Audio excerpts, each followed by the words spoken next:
Hello, my name is John and I work for CMR Electrical. Today I'm going to talk about the ODS2-3 oil leak detection system. This is designed to detect oil leaks and also diesel leaks in bundled areas under power plants, generators, under oil tanks and any other oil pipe work. So as you can see from over here, this is our oil leak detection panel, and I'm just going to go through a little bit so you get a bit more familiarity of what's going on. At the bottom of the PCB board, this is where you'll connect your power supply. So this is where you'll connect the live, earth and neutral wires. Now the advantage of this unit here is it will automatically adjust the voltage. So if you're in America with 110 volts, doesn't matter, automatically adjust it, etc.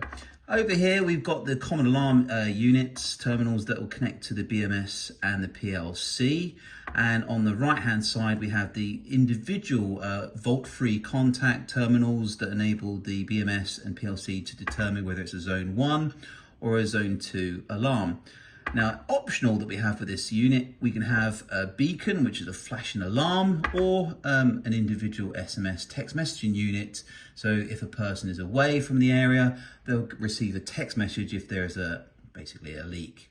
On the top of the board, obviously this is where you'll connect your sensors. So this is a 2-zone system. As you can see, there are 2 optical sensors, which I'm now going to show how to put into an alarm. So I have some liquid here, and when I place them like so, obviously the alarm will go off and it will tell you it's in zone 1, which I'm now going to mute.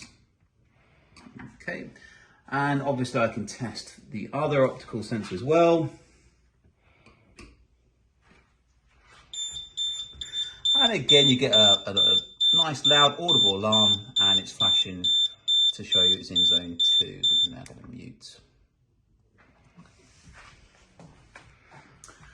So that's our product, the ODS2-3. If you'd like to have a look at any of our other leak detection units, please visit our website or email us at sales@cmrelectrical.com. Thank you very much.